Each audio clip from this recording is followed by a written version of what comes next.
প্রিয় শিক্ষার্থীরা, পিন্টু দাসের বাংলা পড়াশোনা ইউটিউব চ্যানেলে সকলকে স্বাগত।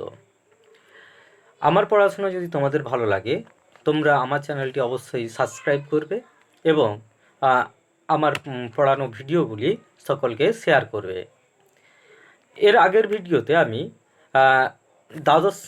দশম শ্রেণীর পাঠ্যভুক্ত একটি প্রবন্ধ হারিয়ে যাওয়া কালি কলমের প্রথম অংশ আলোচনা করেছিলাম। এরপরে বাকি অংশটা এই ভিডিওতে আমরা আলোচনা করছি। আগে আমরা দেখেছি কি না, কলম লেখকেরা ছোটোবেলায় কলম কিভাবে তৈরি করতেন, কালি কিভাবে তৈরি করতেন, লেখার কাগজি বা কীভাবে তৈরি করতেন।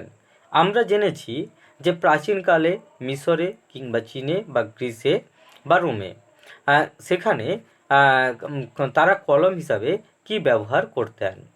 আমরা এও দেখেছি যে ইংরেজরা যখন ভারতবর্ষে আসেন তখন তারা কলম হিসাবে পালকের কলম ব্যবহার করতেন। এটাও আমরা এরও পরিচয় পেয়েছি। এরপর থেকে আজকের ভিডিওতে আলোচনা হবে। পালকের কলম তো দূরস্থান, দোয়াত কলমই বা আজ কোথায়। কোনো কোনো অফিসে দেখা যায় টেবিলের উপর সাজানো রয়েছে দোয়াত কলম, কিন্তু সেসব ফাঁকি মাত্র। ওই কলম দুটি আসলে ছদ্মবেশী বল পেন মাত্র। তাকে আবার কেউ কেউ বলেন ডট পেন। কিছুকাল আগে একজন বিদেশি সাংবাদিক লিখেছিলেন, কলকাতার চৌরঙ্গীর পথে গিজগিজ করছে ফেরিওয়ালা, তাদের প্রতি 3 জনের মধ্যে একজনের পেশা হলো কলম বিক্রি।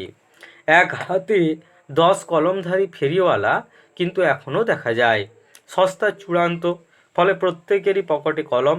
শুধু কি পকেটে, পণ্ডিত মশাইয়ের কলম খ্যাত ছিল কানে গুজে রাখার জন্য। দার্শনিক তাকেই বলি যিনি কানে কলম গুজে দুনিয়া খোঁজেন। তাহলে একদিন যে কলম কালি নিজেদেরকে তৈরি করতে হতো সেসব এখন ইতিহাস। বর্তমানে পালকের কলম তো দূরস্থান, দোয়াত এমনি যে দোয়াত কলম, সে দোয়াত কলমই নেই। বর্তমানে যা রয়েছে লেখালেখির অফিস বলো বা যারা লেখেন তাদের কাছে বল পেন তথা ডট পেনেরই ছড়াছড়ি।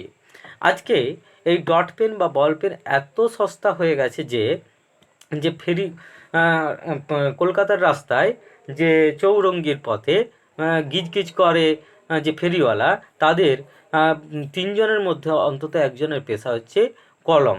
তারা হাতে 5 আঙুলে 5টা কলম নিয়ে তারা বিশেষ প্রদর্শন করেন কলমের এবং খুব সস্তায় সেগুলোকে বিক্রি করেন। এখন স্বভাবতই এখন কলম ডট কলম বা বল পেন এখন সকলের হাতে হাতে। আগে একটা সময় এরকম কথাই প্রচলিত ছিল, দার্শনিক তাকেই বলি যিনি কানে কলম গুঁজে দুনিয়া খোঁজেন। এখন সকলের পকেটে যেমন কলম, তেমনি পণ্ডিত দার্শনিক তাদের কাছেও এখন কলম রয়েছে।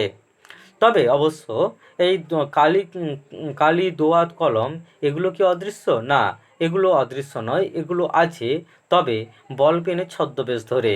অর্থাৎ তাদের বাইরেটা দেখতে কালি কলমের মতো, কোথাও কোথাও কোনো কোনো টেবিলে সাজিয়ে রাখা হয়, সেগুলো দেখতে কালি কলমের মতো, কিন্তু প্রকৃতপক্ষে সেগুলো কালি কলম নয়, সেগুলো প্রকৃতপক্ষে বল পেন। ছেলেবেলায় একজন দারোগাবাবুকে দেখেছিলাম যার কলম ছিল পায়ের মোজায় গোঁজা। মানে এতটাই সস্তা, এতটাই সহজলভ্য হয়ে গেছে বর্তমানে কলম যে তোমার পায়ের মোজাতেও সেগুলো গুজে রাখা যায়। আজকাল কোনো কোনো অতি আধুনিক ছেলেকে দেখি যাদের কলম বুক পকেটে নয়, কাঁধের ছোট্ট পকেটে সাজানো। অর্থাৎ প্রদর্শনীর কাজে ব্যবহার করা হয় কলম, লেখালেখির কাজে ব্যবহার তো করা হয়ই, কিন্তু এতটাই সহজলভ্য হয়ে গেছে কলম, কেউ কেউ স্টাইল দেখানোর জন্য বুক পকেটে না গুঁজে সেগুলো কাঁধের এখানে ছোট্ট পকেট থাকে জামার বিশেষ স্টাইল দেখানোর জন্য, সেখানে গুঁজে রাখেন অনেকে। আসলে সেগুলো লেখার কাজে ব্যবহার হবে এই জন্য নয়, সেগুলো এক ধরনের স্টাইল বলা যায়। আবার কেউ কেউ অবশ্য চুলেও কলম ধারণ করেন, সেটা অবশ্য ইচ্ছাকৃত নয়। ভিড়ের ট্রামে বাসে যাতায়াতের ফল। মহিলা যাত্রী ট্রাম থেকে নামছেন, কি একজন চেঁচিয়ে উঠল, ও দিদি আপনার খোঁপায় কলম। অর্থাৎ তিনি নামছেন ভিড়ে গিজগিজ ট্রাম থেকে, তো কারো বুক পকেট থেকে কলম হয়তো তার চুলে আটকে গেছে, এইরকমটা হতেই পারে। বিস্ফোরণ, কলম বিস্ফোরণ। বিস্ফোরণ মানে কি না, এক যেন পরিবর্তন, প্রচুর পরিবর্তন, কলমের জগতের যেন এক প্রচুর পরিবর্তন ঘটে গেছে। একসময় বলা হতো কলমে কায়স্থ চিনি, গোফেতে রাজপুত। একটা সময় ছিল যে কায়স্থ যারা তারাই হচ্ছে পড়াশোনা করতো কর্মচারী হিসাবে বা অফিসের কেরানি হিসাবে তারা কাজ করত, বিভিন্ন জমিদারদের খাজাঞ্চি হিসাবে, কিংবা তাদের হিসাব রক্ষক হিসাবে, কিংবা আমাদের ইংরেজ আমলে ইংরেজ অফিসের কর্মচারী হিসাবে কাজ করতো কায়স্থেরা। স্বাভাবিক কারণে তাদের কাছে কলম থাকতো, তাহলে কলমের দ্বারাই কায়স্থকে চেনা যেত। আর রাজপুত যারা নিজেদেরকে বীর বলে মনে করত এবং তাদের পৌরুষত্ব প্রদর্শনের একটা অন্যতম লক্ষণ ছিল তাদের গোঁফ রাখা, তো গোঁফের মাধ্যমে তাদের পৌরুষত্ব প্রকাশ পেত বলে তারা মনে করত। স্বাভাবিক কারণে রাজপুতদের বিশাল পাকানো গোঁফ, সেই গোঁফ হয়ে রাজপুত চেনা যেত। অর্থাৎ রাজপুতদের গোঁফ যেন তাদের পরিচিতি ছিল এবং কায়স্থদের কলম ছিল যেন তাদের পরিচিতির অঙ্গ। কিন্তু এখন কলম বা গোঁফ কারোর কোনো কিছুই আর বিশেষ কারোর একার নয়, কারণ এখন কলম এতই সহজলভ্য হয়ে গেছে এবং শিক্ষারও প্রসার এতই হয়েছে যে শুধু কায়স্থরা শিক্ষার অঙ্গনে এসেছে তাই নয়, বা তাদের কাছে কলম আছে এমন নয়, সমাজের সর্বস্তরের মানুষের কাছে, সকল মানুষের কাছেই এখন কলম পৌঁছে গেছে। এবং গোঁফও হচ্ছে যে কেউ রাখতেই পারে। কালীর অক্ষর নাইকো পেটে, চণ্ডী পড়েন কালীঘাটে। এখন এমন হয়েছে যে কালীর অক্ষর পেটে নাই, অর্থাৎ শিক্ষা নেই, অথচ চণ্ডী পাঠ করছেন কালীঘাটে, এমনও মানুষ পাওয়া যায়। এখনকার পেটে কত অক্ষর তা নিয়ে যাদের ভাবনা তারা ভাবুন। আমরা শুধু জানি দেশে সবাই স্বাক্ষর না হলেও কলম এখন সর্বজনীন। সত্যি বলতে কি, কলম এখন এতই সস্তা এবং এতই সর্বভোগ্য হয়ে গেছে যে, মানে সকলের ভোগ করার উপকরণ হয়ে গেছে যে পকেট মাররাও এখন আর কলম নিয়ে হাত সাফাইয়ের খেলা দেখায় না। এতটাই সহজলভ্য, এত সস্তা হয়ে গেছে যে পকেট মাররা আর কলম চুরি করে না। তারা কলম চুরি করার ক্ষেত্রে হাতের খেলা দেখায় না, আর কলম তাদের কাছে আজ অস্পৃশ্য, অচ্যুত। পণ্ডিতেরা বলেন কলমের দুনিয়ায় যা সত্যিকারের বিপ্লব ঘটায় তা হলো ফাউন্টেন পেন। এককালে বাংলায় তাকে বলা হতো ঝর্ণা কলম। নামটা রবীন্দ্রনাথের দেওয়াও হতে পারে। বাংলায় ঝর্ণা কলম, যার ইংরেজি নাম হচ্ছে ফাউন্টেন পেন। ফাউন্টেন পেনের বাংলা নাম ঝর্ণা কলম সম্ভবত রবীন্দ্রনাথ ঠাকুর দিয়েছেন বলে আমাদের লেখক বা প্রাবন্ধিক মনে করেছেন। একদিন অফুরন্ত এই কালির ফোয়ারা যিনি খুলে দিয়েছিলেন তার নাম লুইস অ্যাডসন ওয়াটারম্যান। সেকালে আরও অনেক ব্যবসায়ীর মতো তিনি দোয়াত কলম নিয়ে কাজে বের হতেন। একবার গিয়েছেন আর এক ব্যবসায়ীর সঙ্গে চুক্তিপত্র সই করতে। দলিল কিছুটা লেখা হয়েছে, এমন সময় দোয়াত হঠাৎ উপুড় হয়ে পড়ে গেল কাগজে। আবার তিনি ছুটলেন কালির সন্ধানে। ফিরে এসে শোনেন ইতিমধ্যে আর একজন তৎপর ব্যবসায়ী সই সাবুত সাঙ্গ করে চুক্তিপত্র পাকা করে চলে গেছেন। বিমর্ষ ওয়াটারম্যান মনে মনে প্রতিজ্ঞা করলেন, আর নয়, এর একটা বিহিত তাকে করতেই হবে। জন্ম নিল ফাউন্টেন পেন। এই যে ফাউন্টেন পেন, এই ফাউন্টেন পেনের জন্ম কিভাবে হয়েছে তার একটা ইতিহাস বা কাহিনী এখানে বর্ণনা করেছেন লেখক। কাহিনীটা কীরকম না, লুইস অ্যাডসন ওয়াটারম্যান একজন ব্যবসায়ী ছিলেন। তিনি সবসময় তার ব্যবসার কাজে কালির দোয়াত এবং কলম নিয়ে ঘুরতেন। তো একসময় অন্য এক ব্যবসায়ীর সঙ্গে তিনি চুক্তিপত্র সই করতে গেছেন। তখন দেখা যায় ঘটনাচক্রেই কালির দোয়াতটাই চুক্তিপত্রের উপর পড়ে গেছে। তখন তিনি নতুন আবার কালি আনতে গেছেন। সেই সময় অন্য এক ব্যবসায়ী এসে ওই ব্যবসায়ীর সঙ্গে চুক্তিপত্র সেরে গেছেন। ফলে লুইস অ্যাডসন ওয়াটারম্যান তিনি ফাঁকে পড়ে গিয়েছিলেন, বা তার ওই প্রত্যাশিত ব্যবসায়িক চুক্তি আর সম্পন্ন হয়নি। স্বাভাবিক কারণেই তিনি হতাশ হয়েছিলেন, বিষণ্ণ হয়েছিলেন। বিমর্ষ বলতে বিষণ্ণ, দুঃখী হয়েছিলেন। তো তিনি মনে মনে প্রতিজ্ঞা করেছিলেন এই যে কালির দোয়াতে আর কলম এর একটা স্থায়ী বিহিত করতে হবে, সমাধান করতে হবে, এবং তিনি ফাউন্টেন পেনের জন্ম দেন বা ফাউন্টেন পেন আবিষ্কার করেন, ফাউন্টেন পেন তৈরি করেন, যে পেন থেকে ওইভাবে কালি কাগজের উপর উল্টে পড়ে যাবে না, যাতে কাগজটা নষ্ট হয়ে যায়। আমার মনে পড়ে প্রথম ফাউন্টেন পেন কেনার কথা। এরপরের যে স্তবক, সেই স্তবকে আমাদের লেখকের প্রথম ফাউন্টেন পেন কেনার অভিজ্ঞতার কথা আমাদের সঙ্গে ভাগ করে নিয়েছেন। দ্বিতীয় মহাযুদ্ধের বেশ কয়েক বছর পরের ঘটনা এটা। দ্বিতীয় মহাযুদ্ধ কবে সংগঠিত হয়? 1939 সাল থেকে 1945 সাল, এই সময়ে তোমার দ্বিতীয় বিশ্বযুদ্ধ সংগঠিত হয়। এর কিছুদিন পরের ঘটনা। কলকাতায় কলেজ স্ট্রিটের একটা নামি দোকানে গিয়েছি একটা ফাউন্টেন পেন কিনবো বলে। কলেজ স্ট্রিট কলকাতার এক বিখ্যাত মার্কেট, যেখানে একাধিক প্রকাশনা সংস্থার বই পাওয়া যায়, বলা যায় বইয়ের একটা বাজার কলেজ স্ট্রিট। সেখানে নামি দোকানে গিয়েছেন ফাউন্টেন কলম কেনার জন্য। এই কলেজ স্ট্রিটের সামনাসামনি রয়েছে কলকাতা বিশ্ববিদ্যালয়, প্রেসিডেন্সি বিশ্ববিদ্যালয়, মেডিকেল কলেজ, কফি হাউস, এরকম বিখ্যাত যে জায়গাগুলো, সেগুলো কলেজ স্ট্রিটের পাশাপাশি রয়েছে। উত্তর কলকাতার একটা বাজার কলেজ স্ট্রিট। তো সেখানে গিয়েছেন আমাদের লেখক ফাউন্টেন পেন কিনবেন বলে। দোকানি জানতে চাইলেন কীরকম কলম। ব্যাস, ভ্যাবাচেকা খেয়ে গেলাম। তিনি আওড়ে চলেছেন Parker, Shepherd, Waterman, Swan, Pilot, কোনটার কী দাম সঙ্গে সঙ্গে তা তিনি মুখস্থও বলতে লাগলেন।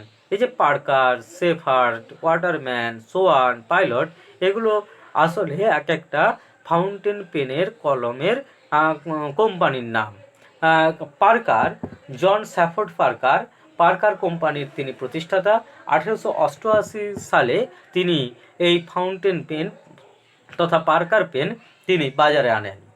শেফার্ড 1913-তে স্থাপিত হয় শেফাউপেন কর্পোরেশন। প্রতিষ্ঠাতা ছিলেন ওয়াল্টার এ শেফার্ড। তার এই কোম্পানির তৈরি যে ফাউন্টেন পেন, তারই নাম হচ্ছে শেফার্ড কলম। আর সোয়ান মোবিল ডট লিমিটেডের তৈরি এই কলম। 1878 সালে এই কলম বাজারে আসে। আর পাইলট জাপানের একটি কোম্পানি, প্রতিষ্ঠাতা ছিলেন বিয়োসুকে নামিকি। 1918 সালে সস্তা, সুন্দর অথচ উন্নত পেন, ফাউন্টেন পেন, যার নাম পাইলট, সেটি বাজারে আসে। তো এই বিভিন্ন কোম্পানির ফাউন্টেন পেনগুলোর দাম মুখস্থ বলতে থাকেন দোকানি। আমার মুখের দিকে তাকিয়ে বুঝতে পারলেন আমার পকেটের অবস্থা। তবে হ্যাঁ, সস্তার একটা পাইলট পেন নিয়ে যাও। লেখকের মুখের দিকে তাকিয়ে, মুখের অভিব্যক্তি লক্ষ্য করে দোকানদার বুঝতে পারলেন যে লেখকের পকেটে খুব বেশি পয়সা নেই। তাই তিনি বললেন যে সস্তার একটা পাইলট নিয়ে যেতে। জাপানি কলম, কিন্তু দারুণ বলেই মুখ থেকে খাপটা সরিয়ে ধাঁ করে কলমটা ছুঁড়ে দিলেন টেবিলের এক পাশে দাঁড় করানো একটা কাঠের বোর্ডের উপর। সার্কাসের খেলোয়াড় যেমন একজন জ্যান্ত মানুষকে বোর্ডের গায়ে দাঁড় করিয়ে ধারালো ছুরি ছুঁড়ে দেয়, তার দিকে ভঙ্গিটি যেন ঠিক সেরকম। সার্কাসের খেলায় লোকটি শেষ পর্যন্ত অক্ষত থাকে। এক্ষেত্রে ওই পাইলট কলমের নিবটিও কিন্তু অক্ষত ছিল। আমাকে অবাক করে তিনি কলমটি বোর্ড থেকে খুলে নিয়ে দেখালেন, এই দেখো, নিব ঠিক আছে। 2-1 ছত্র লিখেও দেখিয়ে দিলেন। আমি সেই দিন সেই জাদু পাইলট কেন বলছেন? এই কারণে ওই পাইলট কলমটাকে ছুঁড়ে দেওয়া হলো, সেটি বোর্ডে গাঁথা হলো, অথচ নিবটা অক্ষত থাকলো। সেই জন্য তাকে সেই পাইলট কলমটাকে জাদু পাইলট বলে অভিহিত করছেন আমাদের লেখক। নিয়েই ঘরে ফিরেছিলাম। পরে নামি দামি আরও নানা নামের নানা জাতের ফাউন্টেন পেন হাতে এসেছে, কিন্তু অনেক দিন পর্যন্ত বাঁচিয়ে রেখেছিলাম সেই জাপানি পাইলটকে। পরবর্তীকালে বিভিন্ন ফাউন্টেন পেন, বিভিন্ন কোম্পানির দামি, কম দামি নানা রকম ফাউন্টেন পেন আমাদের লেখকের সংগ্রহে এসেছে, কিন্তু তার প্রথম কেনা ফাউন্টেন পেন, ওই জাপানি পাইলট, তাকে তিনি সংরক্ষণ করে রেখেছিলেন দীর্ঘদিন। ফাউন্টেন পেনের এক বিপদ, তা লেখককে নেশাগ্রস্ত করে। অবশ্য যদি পয়সাওয়ালা লেখক হন, বিখ্যাত লেখক শৈলজানন্দ, এই কারণে না ওই ফাউন্টেন পেন লিখতে গেলে ফাউন্টেন পেন কিনতে হবে। আর সেই সময় কিন্তু ফাউন্টেন পেন অর্থাৎ কালি ভেতরে দেওয়া এই কলম তা কিন্তু খুব সহজলভ্য ছিল না, অর্থাৎ একটু দামি ছিল। তো বিখ্যাত লেখক শৈলজানন্দ একবার আমাকে দেখিয়েছিলেন তার ফাউন্টেনের সংগ্রহ। শৈলজানন্দ মুখোপাধ্যায় একজন বিখ্যাত সাহিত্যিক ছিলেন। তিনি আমাদের লেখক শ্রীপ্রান্তকে দেখিয়েছিলেন তার ফাউন্টেন পেনের সংগ্রহ। প্রায় ডজন দুয়েক তো হবেই, অর্থাৎ প্রায় 24টা তো হবেই। পারকারি ছিল বেশ কয়েক রকম। শৈলজানন্দ বলেছিলেন, এই নেশা পেয়েছি আমি শরৎদার কাছ থেকে। শরৎদাকে, শরৎদা বলতে এখানে শরৎচন্দ্র চট্টোপাধ্যায়ের কথা বলা হচ্ছে। তো বিখ্যাত ঔপন্যাসিক ছিলেন এবং ছোট গল্পের রচয়িতা, বলা যায় বিখ্যাত কথা শিল্পী ছিলেন বা কথা সাহিত্যিক ছিলেন আমাদের শরৎচন্দ্র চট্টোপাধ্যায়। তারও ছিল ফাউন্টেন পেনের নেশা। তাহলে শৈলজানন্দ মুখোপাধ্যায় কিংবা শরৎচন্দ্র চট্টোপাধ্যায় তারা কিন্তু ফাউন্টেন পেনেই লিখেছেন। আদিতে মানে প্রথম অবস্থাতে, প্রথম যুগে ফাউন্টেন পেনের নাম ছিল রিজার্ভার পেন। কেন রিজার্ভার পেন? না, তার ভিতরে কালি রিজার্ভ করে রাখা হতো, অর্থাৎ কালি ভরে রাখা যেত, তাই তার নাম ছিল রিজার্ভার পেন। ওয়াটারম্যান তাকেই অনেক উন্নত করে তৈরি করেছিলেন ফাউন্টেন পেন। আমাদের ঝর্ণা কলম, মানে যে ফাউন্টেন পেনকে আমরা বাংলা ভাষায় বলি কি ঝর্ণা কলম। গায়ের ছেলে আমি অবশ্য ফাউন্টেন পেন হাতে তুলে নিয়েছি অনেক পরে। আমি ছিলাম কালি কলমের ভক্ত, অর্থাৎ দোয়াত আর নিবের কলমের। বাঁশের বা কঞ্চির কলমকে ছুটি দিই হাই স্কুলে ভর্তি পর, অর্থাৎ যখন তিনি হাই স্কুলে ভর্তি হয়েছিলেন তারপরেই তিনি বাঁশের কঞ্চির কলমকে তিনি ছুটি দিয়েছিলেন। তারপর থেকে তিনি মানে হাই স্কুলে ভর্তির পর থেকে তিনি নিবের কলমেই তিনি লেখালেখি করতেন। তো তখন কালি বানানো বন্ধ হয়ে গেছে। গাছের দোয়াতে আমরা কালি বানাতাম কালি ট্যাবলেট বা বড়িগুলি দিয়ে, অর্থাৎ কালির বড়ি পাওয়া যেত, কালি তৈরির বড়ি পাওয়া যেত, বা ছোটো ছোটো গোল গোল গুলি পাওয়া যেত, কিংবা ট্যাবলেট পাওয়া যেত, সেগুলোকেই জলে গুলে কালি বানানো যেত। লাল নীল দুরকম বড়ি পাওয়া যেত। অবশ্য কালি তৈরি কালিও পাওয়া যেত দোয়াতে এবং বোতলে, অর্থাৎ বড়ি বাদ দিয়েও এমনি তৈরি কালো রঙের তরল পদার্থ বা লাল রঙের তরল পদার্থ বা নীল রঙের তরল পদার্থ, অর্থাৎ যেগুলোকে আমরা কালি বলি, সেগুলো বোতল কিংবা দোয়াতে পাওয়া যেত। সেগুলো বিভিন্ন কোম্পানির তৈরি, তাদের নামও ছিল বিভিন্ন, তাদের বাহারি সব নাম কাজল কালি, সুলেখা ইত্যাদি, অর্থাৎ কোনো কোম্পানির নাম সুলেখা, কোনো কোম্পানির নাম কাজল কালি। বিদেশি কালিও পাওয়া যেত, তবে তা প্রধানত ফাউন্টেন পেনের জন্য। নিব এবং হ্যান্ডেলও ছিল রকমারি। যে ওই ফাউন্টেন পেন বা ঝর্ণা কলম, তার নিবও ছিল নানা রকমের এবং তার হ্যান্ডেলও ছিল যেগুলো হচ্ছে পকেটে আটকে থাকবে যে হ্যান্ডেলে, সেগুলোও ছিল বিভিন্ন রকমের। সুচলো মুখের নিবের মতো ছিল চওড়া মুখের নিব, যার যেমনটি চায়, অর্থাৎ যে মানুষ যেমন নিব পছন্দ করে তেমনই ছিল। হ্যাঁ, বিদেশেও উন্নত ধরনের নিবও বের হয়েছিল এক সময়। সে সব গরুর শিং নয়তো কচ্ছপের খোল কেটে তৈরি হতো। তাহলে বিদেশে তোমার উন্নত ধরনের নিব, কলমের নিব তৈরি হতো গরুর শিং কিংবা কচ্ছপের খোল কেটে। খুব টেকসই হতো সেগুলো। পালকের কলম তাড়াতাড়ি ভোঁতা হয়ে যায়, তাই নাকি এই ব্যবস্থা। কখনো বা শিঙের নিবের মুখে বসানো হতো হিরে। ফাউন্টেন পেনের প্ল্যাটিনাম, সোনা এসব দিয়ে মুড়ে তাকে আরও দামি, আরও পোক্ত করা হতো। এসব করে রকমারি চেহারার সস্তা দামি ফাউন্টেন পেন বাজারে ছেড়ে ক্রমেই হটিয়ে দেওয়া হলো দোয়াত আর কলমকে। তাহলে ধীরে ধীরে ফাউন্টেন পেন বিভিন্ন রকমের তৈরি হয়, যেমন সস্তা ফাউন্টেন পেনও পাওয়া যেত, তেমন আবার দামি, যাতে হচ্ছে প্ল্যাটিনাম, সোনা বা হিরে বসানো থাকতো। তো সস্তা কিংবা দামি বিভিন্ন প্রকারের ফাউন্টেন পেন বাজারে এলো, আর দোয়াত কলম যেন চিরতরের মতো ধীরে ধীরে ছুটিতে চলে গেল। আমরা যখন কলেজে পড়ছি তখন বলতে গেলে সব পড়ুয়ার পকেটেই ফাউন্টেন পেন। কঞ্চির কলম, খাগের কলম, পালকের কলম সব তো উধাও, স্বাভাবিক কারণেই। সেই সঙ্গে শিক্ষিত ঘরে কিংবা অফিসে আদালতে টেবিল থেকে উধাও জোড়া দোয়াত কলম, অর্থাৎ দোয়াত আর কলম সেগুলোও যেন ধীরে ধীরে উধাও হয়ে যাচ্ছে ওই ফাউন্টেন পেনের দৌলতে। সেগুলো এখন শুধুমাত্র সাজিয়ে রাখার আসবাব। কালির আধার, ব্লটিং পেপার সব, যে কালির আধার বলতে কালি রাখার জায়গা, আর ব্লটিং পেপার বলতে ব্লটিং পেপার এক ধরনের কাগজ, যে কাগজ ওই লেখার উপর দিয়ে দেওয়া হতো যাতে কালিটা শুকিয়ে যেত। অবশ্যই কেউ কেউ আবার ওই লেখার উপর বালি ছড়িয়ে দিত কালিটাকে শুকনো করার জন্য। সেটাই বলছে, এক সময় লেখা শুকনো হতো বালি দিয়ে, পরে ব্লটিং পেপার দিয়ে। সবে মিলিয়ে লেখালেখির রীতিমতো ছোটোখাটো একটা অনুষ্ঠান।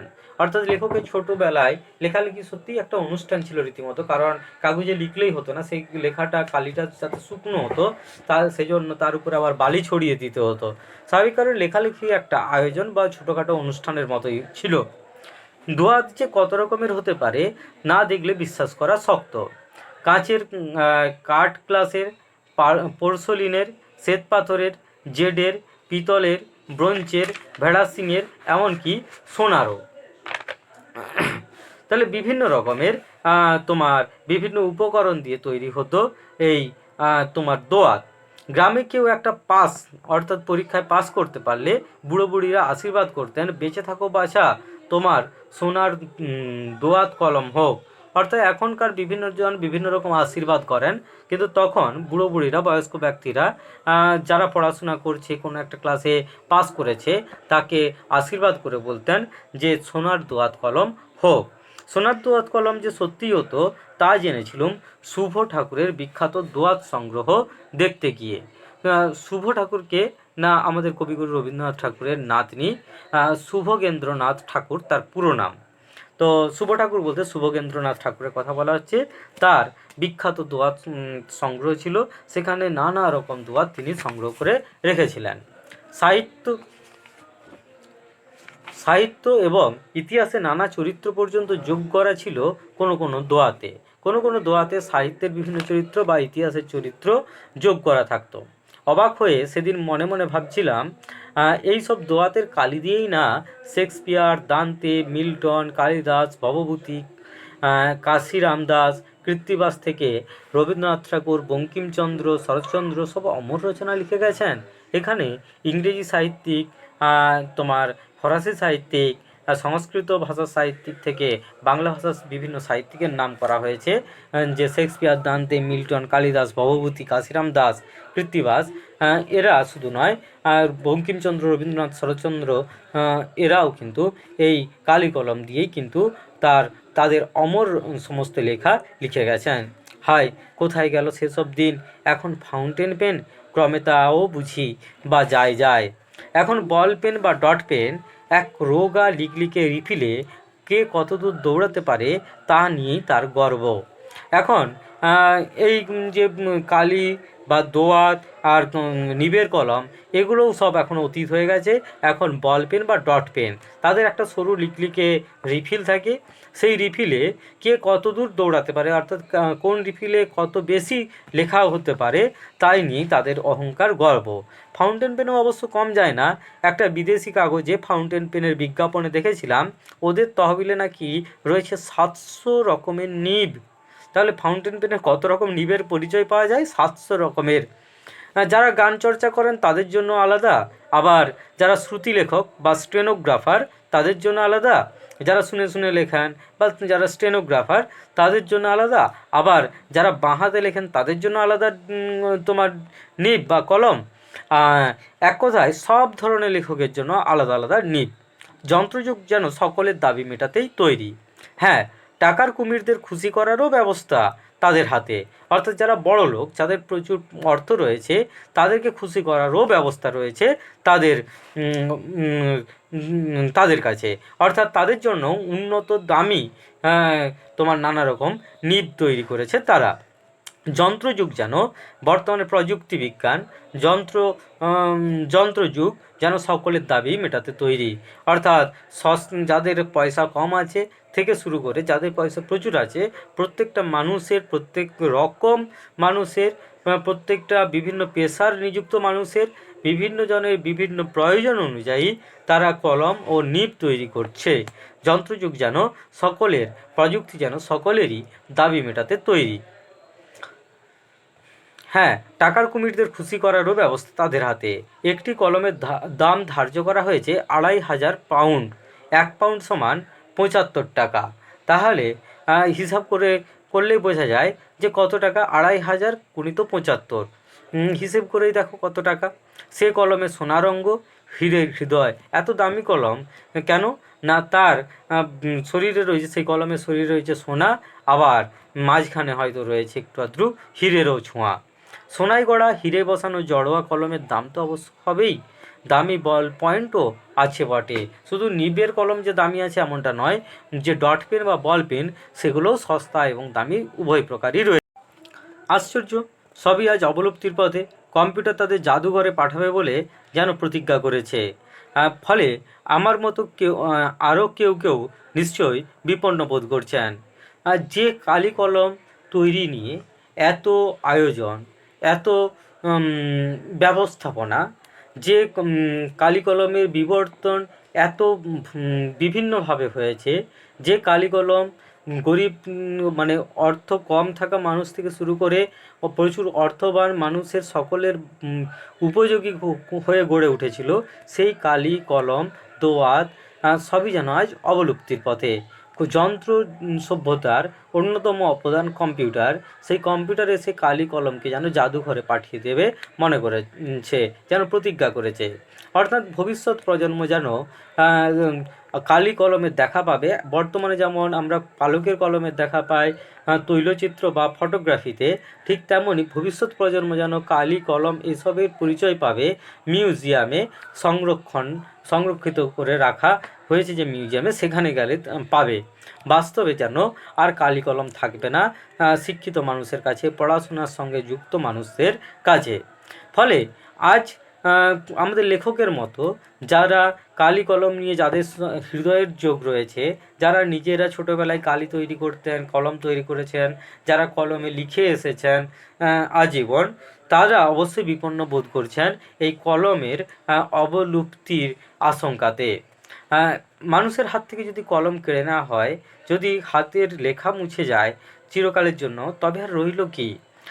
কলম, মানুষের হাতে কলম, এই কলম দিয়ে অমর সাহিত্য যেমন রচিত হয়, তেমন বিভিন্ন কালে কালে যুগে যুগে সাহিত্যিকেরা, পণ্ডিতেরা, দার্শনিকেরা, বিজ্ঞানীরা বিভিন্ন তত্ত্ব লিখেছেন, বিভিন্ন গ্রন্থ রচনা করেছেন, জ্ঞানের বাণী বিতরণ করেছেন।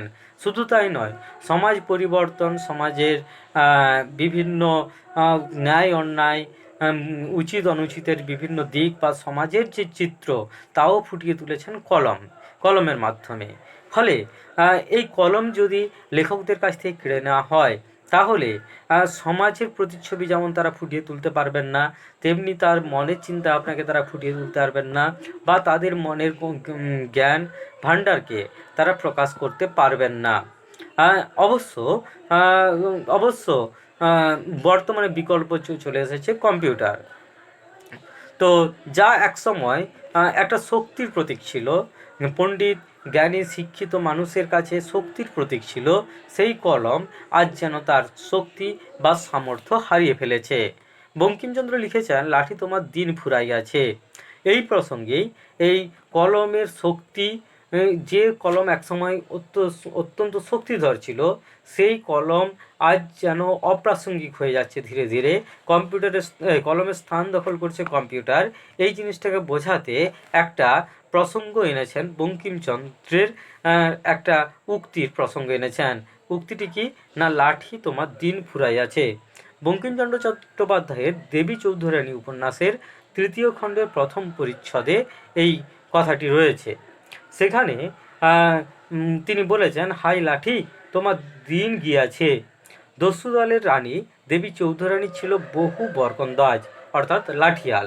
অন্যদিকে দেবী চৌধুরানীকে আক্রমণ করতে আসা হরবল্লভ লেফটেন্যান্ট ব্রেনানের সঙ্গে ছিল ৫০০ বন্দুকধারী সেপাই। এ প্রসঙ্গেই বঙ্কিমচন্দ্র উক্ত কথাটি বলেছেন। অর্থাৎ একসময় লাঠিয়ালরাই যুদ্ধ করত, পরবর্তীকালে বন্দুকবাজ এলো, বন্দুকবাজ সেপাই এসে লাঠিবাজদের হটিয়ে দিল। অর্থাৎ বন্দুকের সঙ্গে লাঠিবাজরা আর পেরে উঠতে পারলো না, লাঠির ক্ষমতা যেন গৌণ হয়ে গেল। ঠিক তেমনি একসময় যে কলম শক্তিধর ছিল, কলমের কালিতেই অমর বিভিন্ন লেখা বেরিয়েছে, বিভিন্ন প্রতিবাদের ভাষা বেরিয়েছে, প্রতিবাদ সংগঠিত হয়েছে কলমের লেখার মাধ্যমেই। সেই কলমের শক্তি যেন আজ কম্পিউটার এসে গ্রাস করে নিয়েছে। কম্পিউটারের মতো উন্নত যন্ত্র এসে কলমের শক্তিকে যেন হীন করে দিয়েছে, তার ক্ষমতাকে যেন খর্ব করে দিয়েছে। কলমের দিনও কিন্তু ফুরালো হতে পারে, কিন্তু ইতিহাসে ঠাঁই কিন্তু তার পাকা।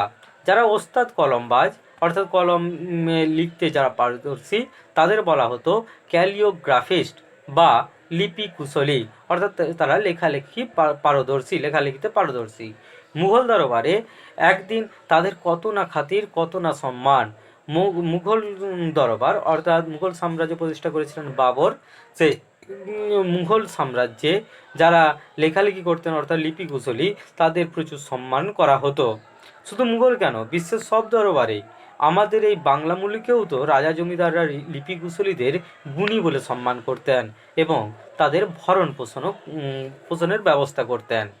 সাধারণ গৃহস্থ লিপিকরদের ডেকে পুঁথি নকল করাতেন। আগে তো এত জেরক্স মেশিন ছিল না বা ছাপাখানা এত ছিল না। স্বাভাবিক কারণে কেউ যদি কোনো পাণ্ডুলিপি লেখেন, সেই তার দ্বিতীয় কপি বানানোর জন্য লিপিকররা সেটাই হাতে করে লিখতেন দেখে দেখে, অর্থাৎ নকল করতেন। স্বাভাবিক কারণে যারা লিখতেন তাদের কিন্তু সেই সময়ে প্রচুর ডিমান্ড ছিল বা তাদের খ্যাতি ছিল প্রচুর। এখনও পুঁথি দেখলে, সেই সব পুঁথি দেখলে চোখ জুড়িয়ে যায়। তা সেই লিপি কুশলীদের লেখা পুঁথি দেখলে আমাদের চোখের তৃপ্তি আসে। কেন না, সমানি সম শীর্ষানি ঘনানি বিরলানি চ, অর্থাৎ সব অক্ষর সমান, প্রতিটি ছত্র সুশৃঙ্খল ও পরিচ্ছন্ন। এত সুন্দর তাদের হাতের লেখা, সেই লেখা দেখলে আমাদের যেন চোখের এবং মনের উভয়েরই তৃপ্তি আসে। এক একজনের যাকে বলে মুক্তোর মতো হস্তাক্ষর, অথচ কত সামান্যই না রোজগার করতেন ওরা। কতটা রোজগার করতেন তারও একটা নিদর্শন দেখিয়েছেন। 4 খণ্ড রামায়ণ কপি করে একজন লেখক অষ্টাদশ শতকে পেয়েছিলেন নগদ 7 টাকা আর কিছু কাপড় আর মিঠাই। এক সাহেব লিখে গেছেন 19 শতকে 12 আনায়, 19 শতক বলতে 1800+, 12 আনায় 32,000 অক্ষর লেখানো যেত। তাহলে 12 আনা মূল্যের বিনিময়ে 32,000 অক্ষর লেখানো যেত একজন লিপি কুশলীকে দিয়ে। তবু পুঁথির কত না মাহাত্ম্য, তাকে ঘিরে লিপিকরদের কত না গর্ব। অনেক পুঁথিরই খবরদার, এ পুঁথি যেন কেউ চুরি করার চেষ্টা না করে।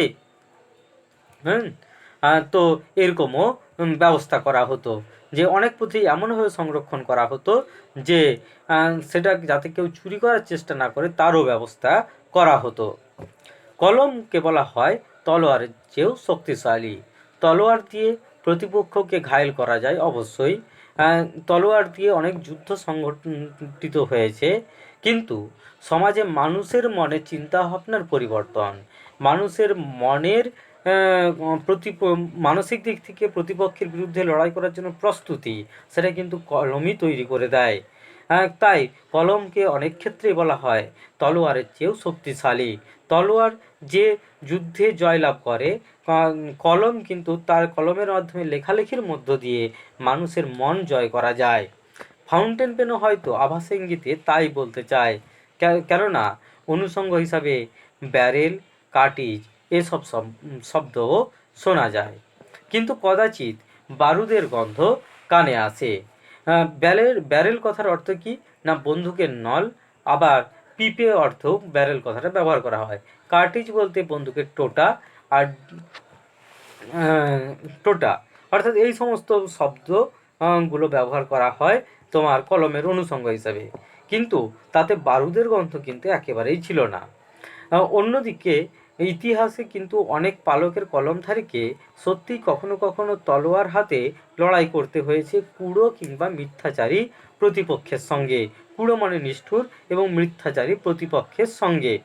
অনেক ইতিহাসে দেখা যায় অনেক পালকের কলমধারী যারা লেখালেখি করতেন, তারা অনেক সময় প্রতিপক্ষ, শত্রু, যারা নিষ্ঠুর কিংবা মিথ্যাচারী, তাদের বিরুদ্ধে তলোয়ার হাতে করেও তারা লড়েছেন তাদের বিরুদ্ধে। কলকাতার ইতিহাসেও এ ধরনের ডুয়েল বা দ্বৈরথের কাহিনী রয়েছে। সুতরাং যখন দেখি এত পরিবর্তনের মধ্যেও কেউ কলম আগড়ে পড়ে আছেন, তখন বেশ ভালো লাগে। আজ কলম যখন অবলুপ্তির পথে, কম্পিউটার এসে কলমের স্থান দখল করে নিয়েছে, কলমের সেই পরিবর্তনের যুগেও যে কিছু কিছু মানুষ রয়েছেন যারা আজ কলমকে আঁকড়ে ধরে থাকতে চান, কলমকে ভালোবাসেন। এই চিত্র দেখে বা এই কলমের প্রতি কিছু মানুষের এই ভালোবাসা দেখে লেখকের মনে একটা ভালো লাগার জন্ম হয়। অনেক ধরে ধরে টাইপরাইটারে লিখে গেছেন মাত্র একজন, তিনি কে না একজন বিখ্যাত সাহিত্যিক অন্নদাশঙ্কর রায়। গত কয়েক বছর ধরে কবি সুভাষ মুখোপাধ্যায়ও টাইপরাইটার ধরেছেন। অন্যরা প্রায় সবাই লিখেছেন কলমে, অবশ্য ফাউন্টেন পেন কিংবা বল পেনে। সম্ভবত শেষ পর্যন্ত নিবের কলমের মান মর্যাদা বাঁচিয়ে রেখেছিলেন একমাত্র সত্যজিৎ রায়, বিখ্যাত চিত্র পরিচালক এবং সাহিত্যিক সত্যজিৎ রায়। তার অনেক সুস্থ সুন্দর নেশার মধ্যে একটি নেশা ছিল কি না লিপি শিল্প, অর্থাৎ সুন্দর করে লিখতেন তিনি। তার হাতের লেখার কুশলতার সঙ্গে অন্যান্য শিল্পকর্মের সম্পর্কও থাকা খুবই সম্ভব। তার লেখালেখির ধরো তিনি চিত্র পরিচালক, ছবি, গল্প লিখছেন, তিনি সাহিত্য লিখছেন, সেই সাহিত্য তার রচিত সাহিত্য নিয়েই তিনি আবার সিনেমা তৈরি করছেন। স্বাভাবিক কারণে কলমের সঙ্গে তার অন্যান্য শিল্পকর্মেরও একটা সম্পর্ক রয়েছে। অন্য দিক থেকে বলা যায় তার বিভিন্ন যে শিল্পকর্ম, অর্থাৎ অভিনয় বা পরিচালনা, সিনেমা পরিচালনা, এগুলো যেমন সুন্দর, তেমনই তার হাতের লেখাটাও কিন্তু ছিল সুন্দর। কে না জানে রবীন্দ্রনাথ বেশি বয়সে যে চিত্রশিল্পী হিসাবে বিশ্বময় সম্মানিত হয়েছিলেন, তার সূচনা কিন্তু হাতে লেখা পাণ্ডুলিপির পাতায়।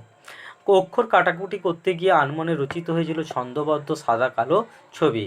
রবীন্দ্রনাথ ঠাকুর যখন লিখতেন, কখনো কখনো তার ভুল হতো, অবশ্যই প্রত্যেকটা মানুষের মতোই লেখায় ভুল হতো, তিনি কাটতেন।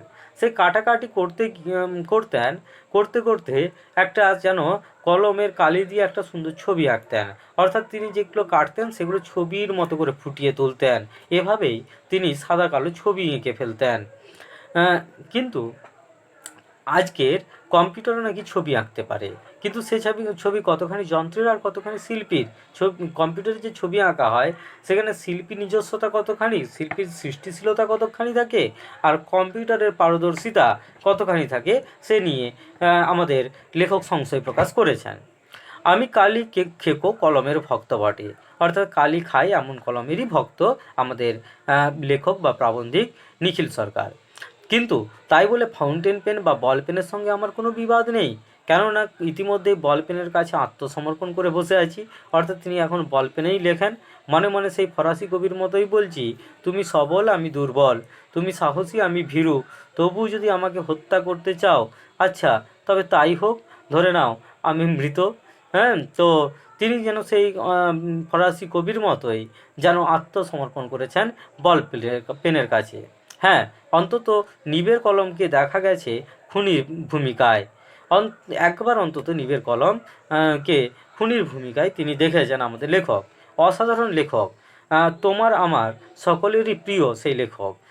তার নাম কি না ত্রৈলোক্যনাথ মুখোপাধ্যায়, যিনি কঙ্কাবতী ডমরুধর নামক যে উপন্যাস, এই উপন্যাসের স্বনামধন্য লেখক ছিলেন।